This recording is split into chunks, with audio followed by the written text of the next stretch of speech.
नमस्कार, मैं हूं अविनाश और एबीपी न्यूज पर आप देखना शुरू कर चुके हैं अनकट बुलेटिन। आज अनकट में बात होगी चीन और ताइवान के रिश्तों की, जिनके बीच जंग जैसे हालात बनते जा रहे हैं। तो चलिए आज इसी मुद्दे पर विस्तार से बात करते हैं। दुनिया के नक्शे पर दो चीन हैं, एक बड़ा और एक छोटा। छोटे वाले को डर है कि बड़ा वाला चीन उस पर हमला कर उसे अपने में मिला लेगा। इस वजह से छोटे वाले चीन ने अपने देश के नागरिकों को आगाह कर दिया है और 28 पन्नों के बुकलेट छापकर टू डू और नॉट टू डू जैसी बातें की हैं। इस छोटे वाले चीन का नाम है रिपब्लिक ऑफ चाइना, जिसे आम फहम भाषा में ताइवान कहा जाता है। और बड़ा वाला चीन है पीपल्स रिपब्लिक ऑफ चाइना, जिसे आम फहम भाषा में चीन कहा जाता है। इनके बीच का झगड़ा क्या है और कैसे 1949 के बाद से ही चीन ताइवान को अपने कब्जे में लेने की कोशिश करता रहा है, इसको सिलसिलेवार ढंग से समझने की कोशिश करते हैं। और कोशिश करते हैं यह समझने की कि इतना छोटा सा द्वीप पूरी दुनिया के लिए इतना अहम कैसे है कि अमेरिका जैसा देश भी इसके लिए चीन से भिड़ने को तैयार है। इस कहानी की शुरुआत होती है साल 1945 से। 1945 में जब अमेरिका ने जापान के दो शहरों नागासाकी और हिरोशिमा पर परमाणु बम गिराया तो दूसरा विश्व युद्ध खत्म हुआ। इसके साथ ही जापान की बादशाहत भी खत्म हो गई और चीन एक आज़ाद मुल्क बन गया। उस वक्त ताइवान भी चीन का ही हिस्सा बन गया। देश का नाम हुआ रिपब्लिक ऑफ चाइना। लेकिन फिर चीन की सत्ता पर कब्जे के लिए दो पार्टियों में लड़ाई शुरू हो गई। पुरानी पार्टी थी नेशनलिस्ट पार्टी कुओमितांग, जिसके नेता सन यात सेन को चीन का पहला राष्ट्रपति माना जाता है, जो 1912 में सत्ता के शिखर पर पहुंचे थे। और दूसरी पार्टी थी communist party of China. Kuomintang के नेता थे चियांग काई शेक और कम्युनिस्ट पार्टी के नेता थे माओ त्से तुंग। सत्ता के लिए इन दोनों के बीच लड़ाई में जीत मिली कम्युनिस्ट पार्टी ऑफ चाइना के नेता माओ त्से तुंग को। हारने के बाद कुओमितांग के नेता चियांग काई शेक चीन के पास के समुद्री इलाके ताइवान में चले गए। ताइवान जाकर चियांग काई शेक ने कहा कि हम ताइवान को एक आज़ाद मुल्क घोषित कर रहे हैं और इसका नाम कर रहे हैं रिपब्लिक ऑफ चाइना। वहीं माओ त्से तुंग के कंट्रोल वाले देश का नाम हुआ पीपल्स रिपब्लिक ऑफ चाइना। चीन और ताइवान के बीच की लड़ाई यहीं से शुरू होती है। उस वक्त भी माओ चाहते थे कि चीन का ताइवान पर कब्जा हो जाए, लेकिन ताइवान समंदर से घिरा हुआ इलाका है और 1949 में चीन के पास ऐसी नौसेना या वायुसेना नहीं थी कि वो समंदर के रास्ते जाकर ताइवान से जंग लड़े और उसे अपने साथ मिला ले। लेकिन छिटपुट जंग जारी रही। चीन अपनी ताकत लगातार बढ़ाता रहा और फिर 1971 आते आते चीन की ताकत इतनी बढ़ गई कि यूनाइटेड नेशंस में देश के तौर पर पीपल्स रिपब्लिक ऑफ चाइना यानी कि चीन को ही मान्यता मिली। और यहीं से ताइवान कमज़ोर होना शुरू हो गया, क्योंकि अब उसे यूएन की मदद मिलनी भी बंद हो गई। तब तक चीन की सत्ता में भी बदलाव हो चुका था। माओ त्से तुंग की मौत के बाद डेंग शियाओपिंग चीन के सबसे ताकतवर नेता बन चुके थे। सुधारवादी आर्थिक नीतियों की वजह से चीन का एक बड़ा तबका डेंग शियाओपिंग के पक्ष में लामबंद हो चुका था। और डेंग के सत्ता में आने के साथ ही चीन ने अपने बाजार दुनिया के लिए खोल दिए। 1 जनवरी 1979 वो तारीख थी जब चीन ने आधिकारिक तौर पर अमेरिका के साथ व्यापारिक समझौता किया। अमेरिका को भी एक बड़े बाजार की जरूरत थी। तब अमेरिकी राष्ट्रपति हुआ करते थे जिमी कार्टर। उन्होंने कहा कि डेंग शियाओपिंग के नेतृत्व वाला पीपल्स रिपब्लिक ऑफ चाइना ही असली देश है। जिमी कार्टर ने रिपब्लिक ऑफ चाइना यानी कि ताइवान में बना अपना दूतावास भी बंद कर दिया। अमेरिकी मदद मिली तो चीन के हौसले भी बढ़े और तब डेंग शियाओपिंग ने ताइवान को फिर से धमकी दी कि वो अपनी सेना को काबू में रखे और चीन के साथ अपना विलय कर ले। उस वक्त रिपब्लिक ऑफ चाइना या कहिए कि ताइवान के प्रीमियर हुआ करते थे चियांग चिंग कुओ। वो ताइवान के प्रीमियर रह चुके चियांग काई शेक के बेटे थे। उन्होंने चीन के प्रस्ताव का कोई जवाब ही नहीं दिया, खामोशी अख्तियार कर ली। चीन ने भी कुछ नहीं कहा, बस वो अपनी ताकत में लगातार इजाफा करता रहा। वहीं ताइवान के इतिहास में 1986 वो साल था जब एक और पार्टी की स्थापना हुई। उस पार्टी का नाम था डीपीपी, पूरा नाम डेमोक्रेटिक प्रोग्रेसिव पार्टी। मकसद था मानवाधिकारों की रक्षा करना और साथ ही ताइवानी आइडेंटिटी को कायम करना। उस पार्टी ने कहा कि ताइवान चीन का हिस्सा ही नहीं है बल्कि एक आज़ाद मुल्क है। 1990-91 में ताइवान में हुए चुनाव के दौरान डीपीपी ने इस मुद्दे को जोर शोर से उठाया, लेकिन वो चुनाव जीत नहीं पाई। नई पार्टी थी। 1992 में चीन और ताइवान के प्रतिनिधियों ने हांगकांग में मुलाकात की थी। शांति बहाली की कोशिश की बात हुई थी, लेकिन समझौता अंतिम रूप नहीं ले पाया। चीन और ताइवान के बीच के संबंध बनते बिगड़ते रहे, लेकिन 2000 आते आते सब बदल गया। ताइवान की सत्ता डीपीपी के हाथ में आ गई और डीपीपी का साफ तौर पर कहना था कि वो चीन से अलग एक आज़ाद मुल्क है। इससे चीन नाराज हो गया और उसने ताइवान के खिलाफ पूरी दुनिया में लामबंदी शुरू कर दी। 2004 में ताइवान की कमान फिर से कुओमितांग के पास आ गई और लियन झान राष्ट्रपति बन गए। चीन के राष्ट्रपति हु जिनताओ ने साल 2005 में ताइवान के नए राष्ट्रपति लियन झान से मुलाकात भी की, लेकिन फिर कोई अंतिम समझौता नहीं हो पाया।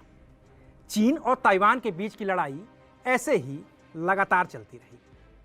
2016 के बाद से ताइवान के रुख में बड़ा बदलाव आया है। डीपीपी नेता तसाई इंग वेन के राष्ट्रपति बनने के बाद ही ताइवान ने चीन के खिलाफ कड़ा स्टैंड लेना शुरू कर दिया है।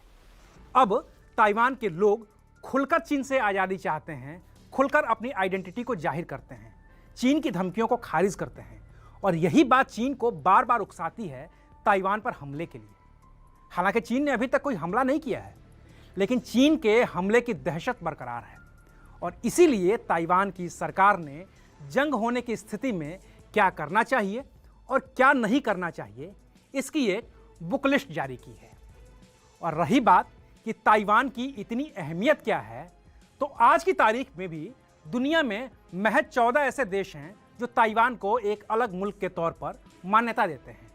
और ये 14 देश भी ऐसे हैं जिन्हें नक्शे पर लेंस लगाकर खोजना पड़ता है। उदाहरण के लिए Guatemala, Honduras, Haiti, Paraguay, Nicaragua, Eswatini, Tuvalu और नौरू जैसे देश, ये सब यूनाइटेड नेशंस के सदस्य हैं और ताइवान को अलग देश के तौर पर मान्यता देते हैं। लेकिन जियोपॉलिटिक्स में इन देशों की ऐसी कोई बड़ी अहमियत या ताकत नहीं है कि इनके कहने पर दुनिया के और तमाम मुल्क ताइवान के साथ आ पाएं, खुलकर उसके साथ खड़े रहें।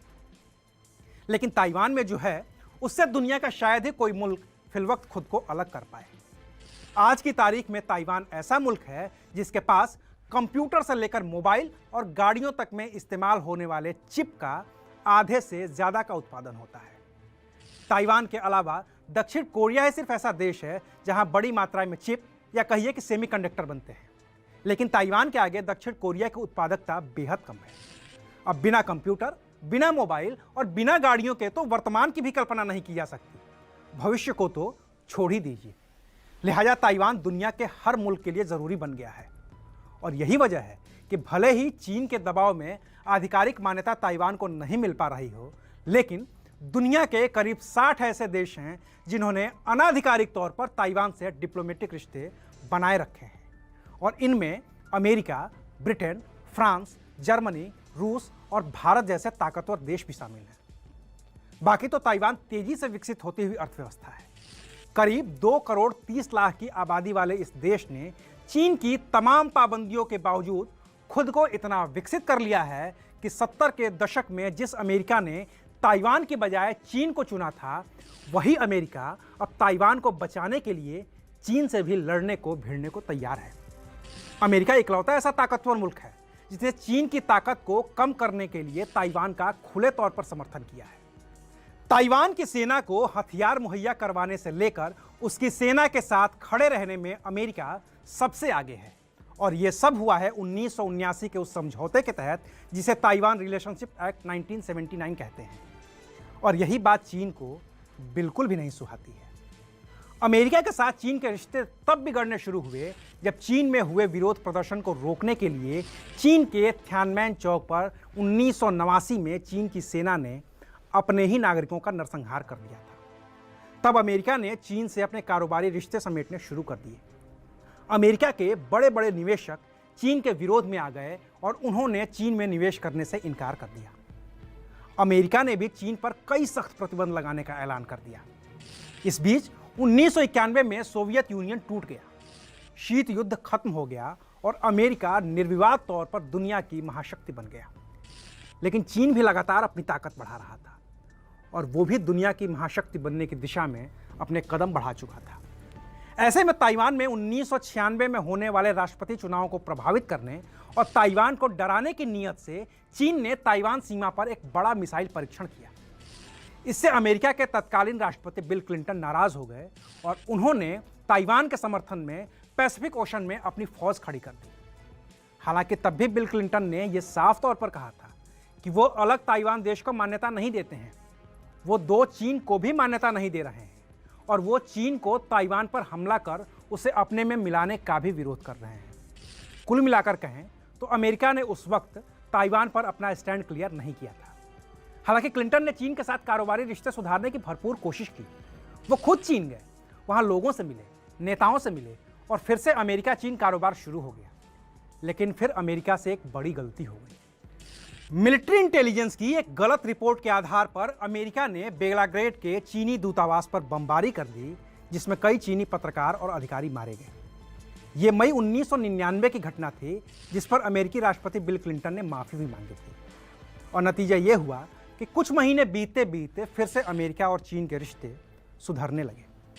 बिल क्लिंटन के बाद जॉर्ज डब्ल्यू बुश के राष्ट्रपति रहते हुए भी अमेरिका और चीन के रिश्ते ठीक ठाक रहे। लेकिन बाराक ओबामा के राष्ट्रपति बनने के साथ ही अमेरिका और चीन के रिश्ते फिर से बिगड़ने शुरू हो गए। बाराक ओबामा भी राष्ट्रपति बनने के बाद 2009 के नवंबर में 3 दिनों के लिए चीन की यात्रा पर गए थे। सब ठीक चल रहा था, लेकिन वो वहां से लौटे तो 2010 की शुरुआत में उन्होंने ताइवान को कई बिलियन डॉलर के जंगी हथियार बेचने का एक समझौता कर लिया। इससे चीन नाराज हो गया। ताइवान तो चीन की दुखती रख थी ही, तो उसने अमेरिका पर प्रतिबंध लगाने का ऐलान कर दिया। बात तब और बिगड़ गई जब ओबामा ने बौद्ध धर्मगुरु दलाई लामा से मुलाकात कर ली। तिब्बत चीन की एक और कमजोर नस थी, तो इसने चीन को और भी ज्यादा उकसा दिया। लेकिन फिर नॉर्थ कोरिया के बढ़ते परमाणु कार्यक्रमों को रोकने के लिए चीन और अमेरिका फिर से एक साथ आ गए। लगा कि रिश्तों पर जमी बर्फ पूरी तरह से पिघल जाएगी। ओबामा ने तो चीन की वन चाइना पॉलिसी का समर्थन तक कर दिया, जिसमें ताइवान को चीन का ही हिस्सा माना जाता है। तिब्बत को भी ओबामा ने चीन का ही हिस्सा मान लिया। लेकिन फिर 2017 में ट्रंप सत्ता में आ गए, डोनाल्ड ट्रंप, और उन्होंने ताइवान से बातचीत शुरू करके चीन को अपना दुश्मन बना लिया। 1979 के बाद ट्रंप अमेरिका के पहले ऐसे राष्ट्रपति थे जिन्होंने ताइवान के राष्ट्रपति से बात की थी। इसने चीन को पूरी तरह से भड़का दिया। रही सही कसर चीन से निकले कोरोना ने पूरी कर दी, जिसके खिलाफ ट्रंप ने खुलकर मोर्चा लिया और चीन को अपना सबसे बड़ा दुश्मन बना लिया। और रही बात जियोपॉलिटिक्स के नजरिए से ताइवान की, तो ताइवान दक्षिणी चीन सागर में है। चीन पूरे दक्षिणी चीन सागर पर अपना कब्जा बताता है। इस पूरे इलाके में प्राकृतिक तेल और गैस के भी भंडार हैं, जिस पर दुनिया के और भी देश कब्जा चाहते हैं। लेकिन चीन उनकी राह में सबसे बड़ा रोड़ा है। वहीं अमेरिका का कहना है कि चीन को दक्षिणी चीन सागर से गुजरने वाले समुद्री रास्ते को रोकने का कोई अधिकार ही नहीं है और दुनिया के मुल्क इस रास्ते से अपना कारोबार करने के लिए स्वतंत्र हैं। ये वो रास्ता है जिससे पूरी दुनिया के समुद्री कारोबार का करीब करीब 1/3 कारोबार होता है। अब चीन और अमेरिका के अपने अपने दावे हैं और इन्हीं दावों को मजबूत करने के लिए दोनों ही देश अपनी अपनी सेना को इस इलाके में हर वक्त तैनात रखते हैं, जिससे लगातार युद्ध की आशंका बनी रहती है। और इसमें आग में घी का काम किया है रूस और यूक्रेन के बीच हुई जंग ने। रूस ने यूक्रेन पर जो हमला किया है उसमें चीन सीधे तौर पर रूस के साथ खड़ा है और इसे जायज ठहरा रहा है, क्योंकि चीन को लगता है कि जैसे रूस से अलग होकर ही यूक्रेन बना था और अब रूस उसे वापस हासिल करने की कोशिश कर रहा है, वैसे ही चीन भी ताइवान को हासिल कर सकता है। रूस पहले से कहता आ रहा है कि ताइवान देश नहीं बल्कि चीन का ही हिस्सा है और उस पर चीन का ही कब्जा होना चाहिए। और अमेरिका रूस का पुराना दुश्मन रहा है, तो अमेरिका रूस के इस दावे को खारिज कर ही रहा है। चीन से अमेरिका के रिश्ते बिगड़ ही चुके हैं। ऐसे में अब ताइवान और यूक्रेन के बहाने चीन और रूस की जो दोस्ती बढ़ रही है, उससे अमेरिका परेशान है। बाकी तो बात यह भी है कि अमेरिका के नए राष्ट्रपति जो बाइडेन ने भी कह दिया है कि अगर चीन ताइवान पर हमला करता है तो अमेरिका ताइवान की पूरी मदद करेगा। और ऐसे में यूक्रेन युद्ध की वजह से दो गुटों में बटी दुनिया के सामने ताइवान के तौर पर एक और संकट गहराता नजर आ रहा है, जहां चीन के ताइवान पर हमला करने की सूरत में फिर से दुनिया दो गुटों में बटेगी और ये तीसरे विश्व युद्ध की शुरुआत जैसा हो सकता है। तो ये थी पूरी कहानी उस छोटे से देश ताइवान की, जिसे भले ही दुनिया के 14 ही देश मान्यता देते हैं, लेकिन उसकी वजह से पूरी दुनिया में बड़ी जंग छिड़ सकती है। तो आज के लिए बस इतना ही। फिर मिलेंगे अगले रविवार रात 10:30 बजे। शुक्रिया।